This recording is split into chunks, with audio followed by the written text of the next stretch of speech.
name, but there's nothing common about having short hair. I can't whip my hair back and forth because I cut it all off. My mother smiled at me when I cut my hair. She said, "This is how you looked when you were 3. She remembers the times when I used to go around asking everyone for chewing gum, time before I could say chewing gum, time before I knew my dad was missing, saying, "Mother remembers everything, but a missing in action dad remembers nothing." I remember him spoiling me and always sparing me, never whipping or punishing me for anything I can imagine. He felt like he had signed over his rights to me, or someone forged his signature in his absence, because I heard he saw me the day I was first born and stayed around only long enough to name me Starry. He said I lit up his life like the closest, brightest star on the darkest night, and he didn't see me again till I was 6. Each day of those 6 years must have been a dark 12 p.m. and a sunless sunrise for him. Anything but love and attention he was always willing to give, but never his last of anything. See, unlike my mother, she was willing to give everything, including her last bit of energy to beat the living daylights out of me. It didn't matter how innocent I thought I might be. It was the principle. Spare the rod, spoil the child. My mother never spared, but I was always spoiled.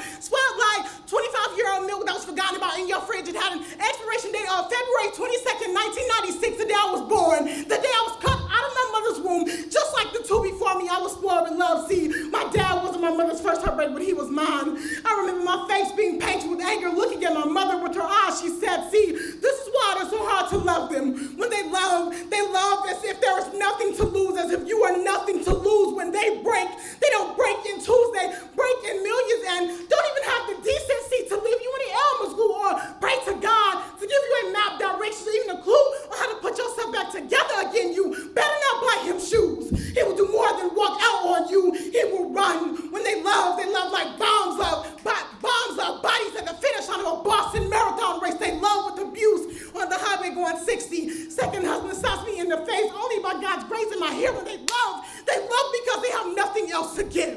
All they want to do is leech off of you like parasites do. They only want you alive because your well-being decides if they survive, and somehow even then they still manage to love the life right on up out of you. They don't love you like your royalty or poetry or anything worth keeping. They love like cancer loves the living, and this is me. This is why I don't like dating. Dating just complicates things. All guys are just friends to me, especially while I'm enjoying my singleness, patiently waiting for someone to love me unconditionally.